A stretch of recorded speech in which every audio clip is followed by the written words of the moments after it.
هقولك على نصيحة، بس يا ريت تعمل بيها. ما تستناش حاجة من حد. كل واحد بيجري ورا المسؤوليات اللي وراه، والدنيا بقت بتجري أسرع من أي وقت. إنك تنتظر من حد إنه يسيب اللي في إيده ويقدم لك أي مساعدة، ده مش هيوصلك لحاجة غير إنك هتعطل حياتك.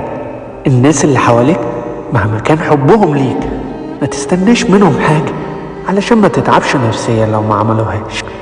اسعى بكل الطرق المختلفة وفكر في أكتر من طريقة مختلفة. الطريقة دي ما نجحتش، عادي، فكر أكتر علشان توصل للي انت عايزه. تتمسكش بطريق واحد بس، في مليون طريقة توصل بيها للي انت عايزه. قوة من أجل نفسك.